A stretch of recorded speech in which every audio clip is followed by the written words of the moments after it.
Hello students, welcome to class 11th economics, and today we are doing the topic theory of demand and subtopic is demand function for today.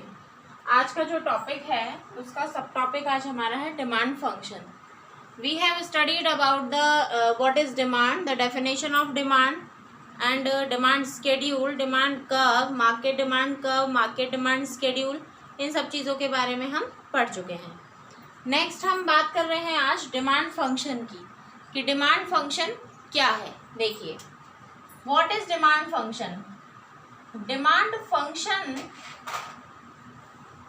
Tells us about the relationship.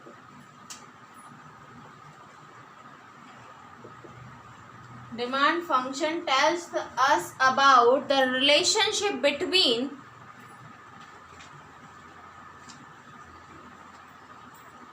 quantity demanded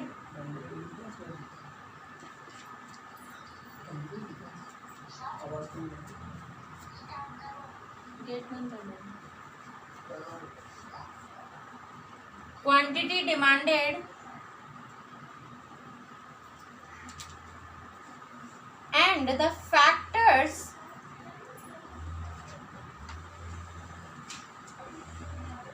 determining it.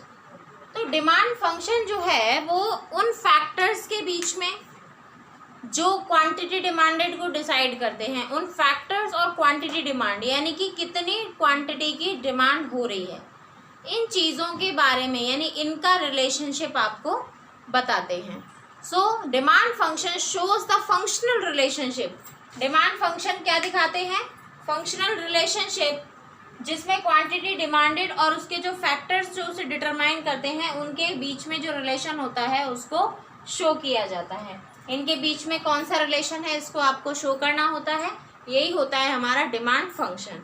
अब देखिए, demand function के भी हमारे पास two concept हैं. Two concept of demand function.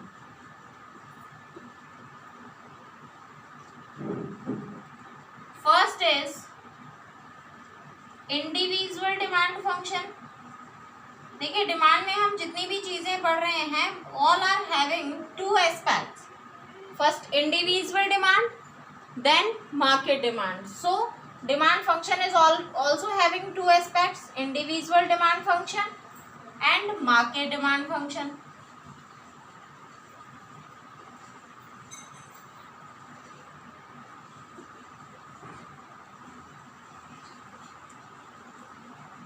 So individual demand function and market demand function. So first हम देखेंगे individual demand function, that what is the individual demand function. Individual demand function क्या है देखते हैं. इंडिविजुअल डिमांड फंक्शन की अगर हम बात करते हैं तो देखिए, इंडिविजुअल डिमांड फंक्शन कुछ इस तरीके से शो करेंगे हम.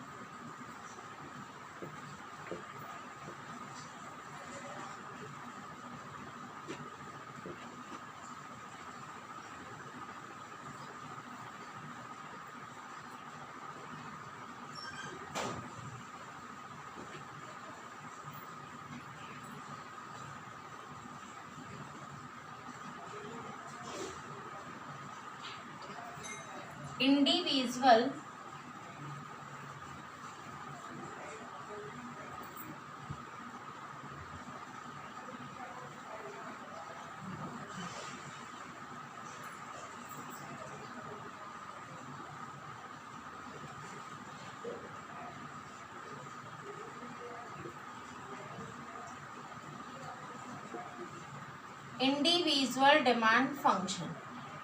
So what is individual demand function means एक पर्सन की इंडिविजुअल डिमांड को कौन कौन से जो फैक्टर्स हैं वो अफेक्ट करते हैं. देखिए, D X, we are planning the demand या quantity demanded of commodity X.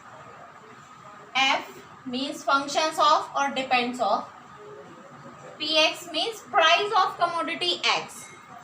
Price of commodity X यानी कि कमोडिटी एक्स की प्राइस पर उसकी डिमांड डिपेंड करती है. Price of commodity Y, commodity Y की प्राइस पर डिपेंड करती है। Price of commodity Z means commodity Z की प्राइस पर डिपेंड करती है। Y means income of consumer पर डिपेंड करती है। E means expectations of future price पर डिपेंड करती है, expectation of future price. Next T means taste of the consumer. और भी बहुत सारी चीज़ें हैं लेकिन यही है मेन थिंग्स जो हैं। डिमांड, क्वांटिटी डिमांडेड, इसका फंक्शंस का अगर हम देखें, quantity demanded depends upon, functions of और डिपेंड्स अपॉन सेम थिंग है। Price of commodity X, price of commodity Y और substitute goods, price of commodity Z और complementary goods, consumer's income, expectations of future price of the commodity X, taste और preferences of the consumer, consumer का taste and preference कैसा है। Next हम बात करते हैं अब इन फैक्टर्स को। अब हम कैसे देख लेते हैं, थोड़ा सा डिटेल में हम इन फैक्टर्स को देख लेते हैं। देखिए फर्स्ट ऑफ ऑल हम बात करेंगे फर्स्ट फैक्टर की, पी एक्स। यहाँ पर ये जो हमारा टॉपिक है ये चल रहा है factors determining the price. Okay, factors determining the quantity demanded, sorry, price of एक एक फैक्टर को हम यहाँ पे ले रहे हैं। First of all price of commodity x, P X means होता है प्राइस ऑफ कमोडिटी एक्स, यानी किसी भी गुड की या किसी भी कमोडिटी की जो डिमांड है वो उस कमोडिटी की प्राइस पर डिपेंड करती है। डेफिनेटली किसी भी कमोडिटी की डिमांड जो होगी वो उसकी प्राइस पर डिपेंड करेगी ही करेगी।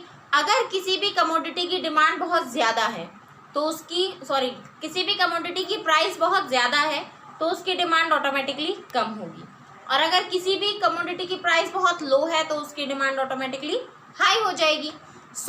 तो कमोडिटी की प्राइस एक ऐसा फैक्टर है जो कि बहुत इंपॉर्टेंट फैक्टर है, क्योंकि प्राइस पे ही डिपेंड करता है कि वो उसकी कितनी डिमांड करेगा या कितनी यूनिट्स की वो डिमांड करेगा। तो देखते हैं, quantity demanded depends upon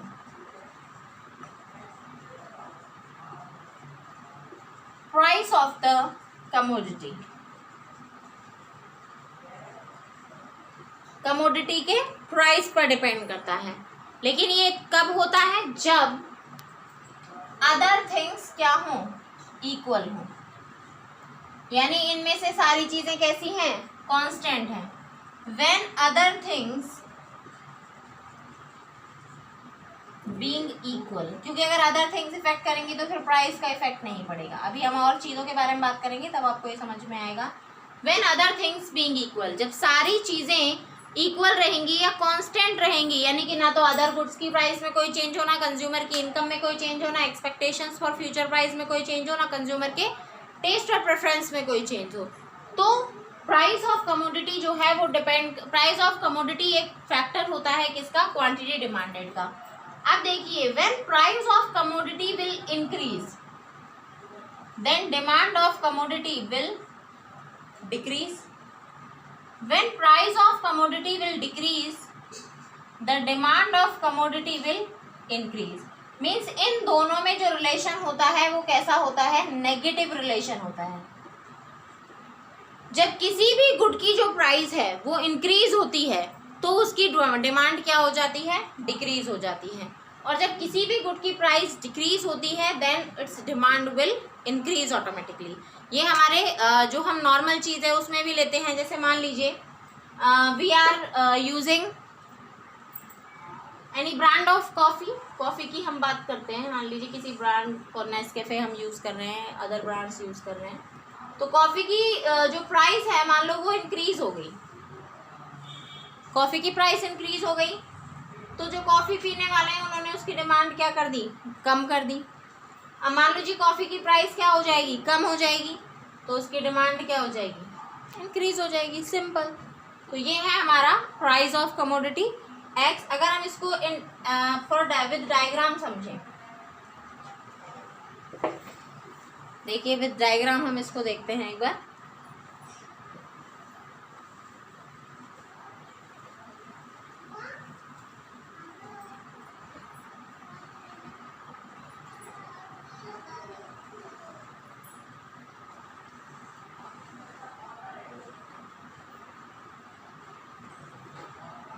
price quantity demanded, दोनों के बीच में रिलेशन कैसा होगा, नेगेटिव रिलेशन होगा। ठीक है, ये देखिए अगर किसी भी कमोडिटी की प्राइस, इसको हम डिमांड कर रहेंगे, डी से शो करते हैं डिमांड कर को हमेशा।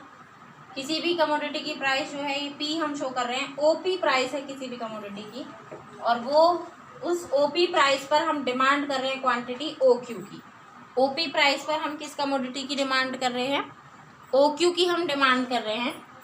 अब मान लीजिए प्राइस इंक्रीज हो जाती है, ओपी से प्राइस कितनी हो गई, ओपी 1 हो गई, यहाँ पर प्राइस पहुंच गई इसकी, ये हो गई ओपी 1, तो इसकी डिमांड ऑटोमेटिकली क्या हो जाएगी, ये हमने क्या कर दी, प्राइस इंक्रीज कर दी, तो डिमांड ऑटोमेटिकली क्या हो गई, डिक्रीज हो गई, Q1 हो गई।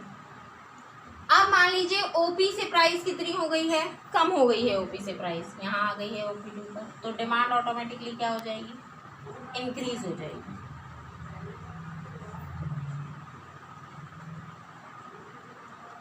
सो ये है हमारा प्राइस ऑफ कमोडिटी के साथ रिलेशन।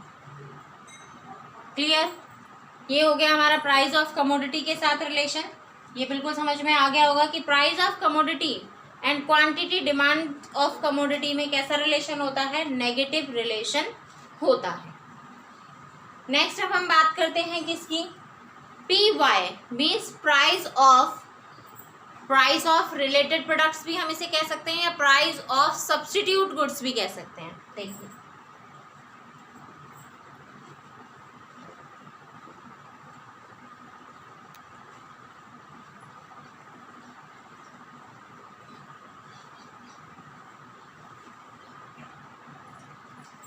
सेकंड जो हम बात कर रहे हैं,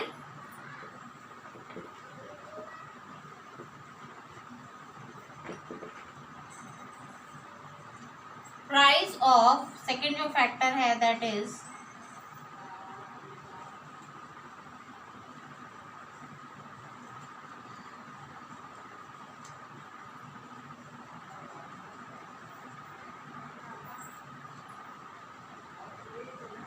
जिसको हमने यहाँ पे शो किया है पी वाई से, price of substitute goods.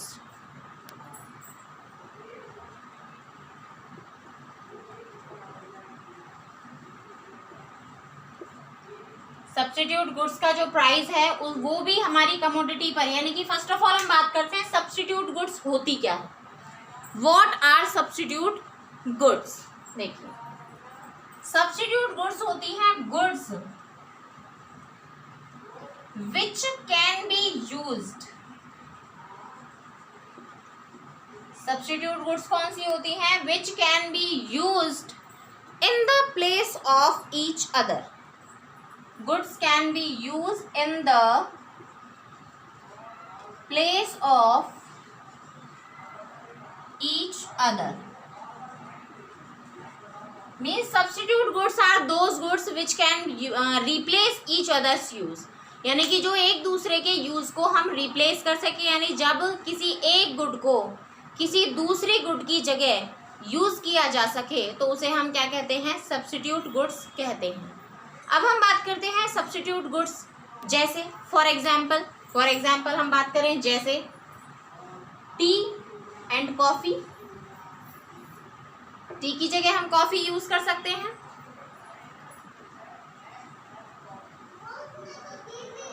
Pepsodent plus Pepsodent replace कर सकता है सिबाका या कोलगेट को। भाई अगर पेप्सोडेंट महंगा हो गया, पेप्सोडेंट की प्राइस इंक्रीज हो गई, तो आप इसकी डिमांड बढ़ा करके इसकी प्राइस जैसे ही इंक्रीज होगी तो आप कोलगेट की डिमांड को इंक्रीज कर दोगे। क्यों? क्योंकि जो पेप्सोडेंट जो पर्सन्स यूज कर रहे हैं वो क्या करेंगे, उसकी डिमांड को कम कर देंगे, क्योंकि जब पेप्सोडेंट की प्राइस इंक्रीज होगी तो पेप्सोडेंट की डिमांड कम हो गई।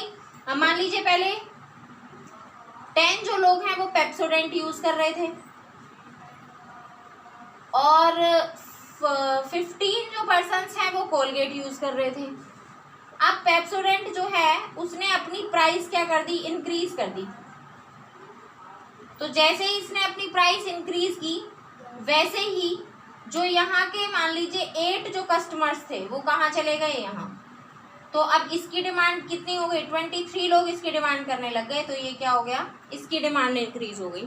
तो सब्स्टिट्यूट गुड्स क्या होती हैं, फर्स्ट ऑफ ऑल तो सब्स्टिट्यूट गुड्स वो होती हैं जो एक दूसरे की जगह पर यूज की जा सकती हैं। दोनों की, एक गुड की प्राइस इंक्रीज होने से दूसरी गुड की डिमांड ऑटोमेटिकली इंक्रीज हो जाती है। किसी एक गुड की प्राइस अगर इंक्रीज हुई तो दूसरे गुड की डिमांड इंक्रीज हो जाती है, यानी दोनों के बीच में अगर देखें तो पॉजिटिव रिलेशन पाया जाता है। ये दोनों सेम गुड्स नहीं है, सब्स्टिट्यूट गुड्स की प्राइस और डिमांड की हम बात कर रहे हैं। इसकी मान लीजिए किसी एक गुड की प्राइस इंक्रीज हुई तो उस गुड की डिमांड तो क्या हो जाएगी, डिक्रीज हो जाएगी। तो ये जो डिमांड डिक्रीज हुई है, यानी कि यहाँ पर जो ये 8 पीपल हैं, हम ये कुछ तो यूज करेंगे, तो इसका जो सब्स्टिट्यूट था कोलगेट, ये सारे यहाँ चले गए, तो ऑटोमेटिकली इस गुड की जो डिमांड है वो क्या हो गई, इंक्रीज हो गई। तो ये होता है सब्स्टिट्यूट गुड्स का इफेक्ट। क्लियर, ये सब्स्टिट्यूट गुड्स का इफेक्ट है। अब इसमें क्या होता है, देखिए डायग्राम से इसको थोड़ा देखते हैं हम।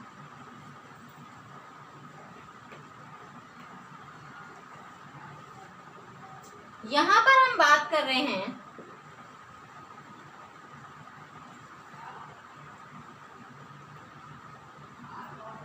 जैसे मान लो हम यहां पर प्राइस ले लेते हैं,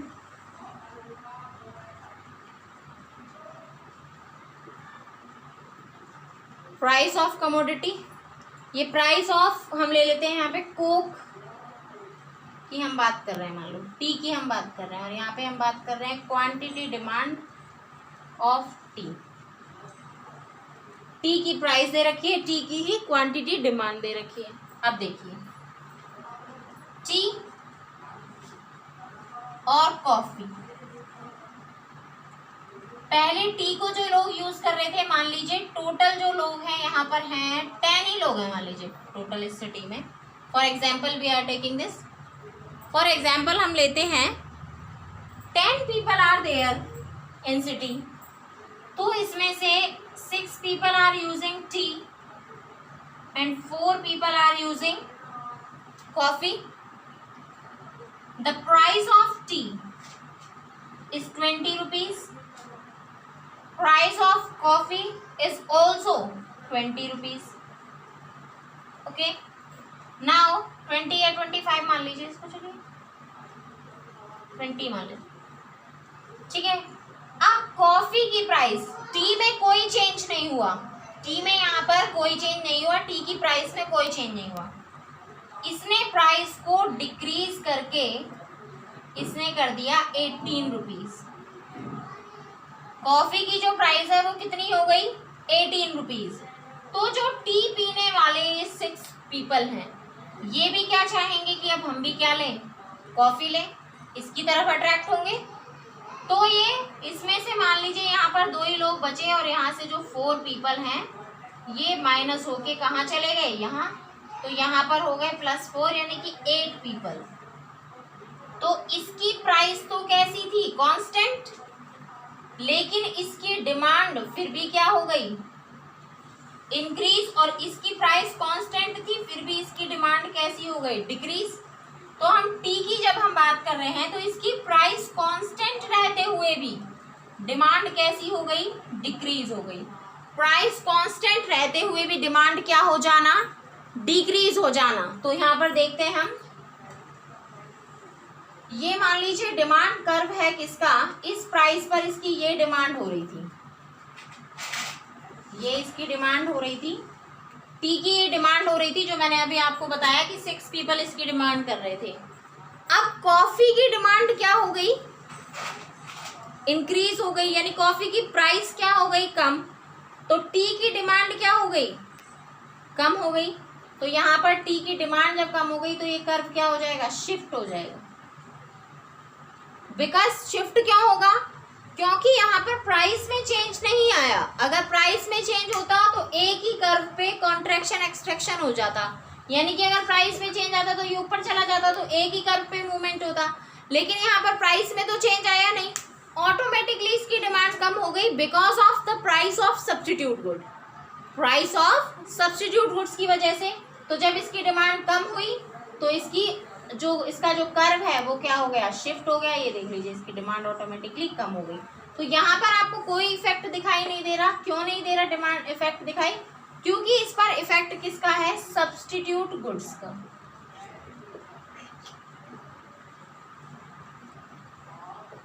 यहाँ पर जो इफेक्ट पड़ा है ये पड़ा है सब्स्टिट्यूट गुड्स का।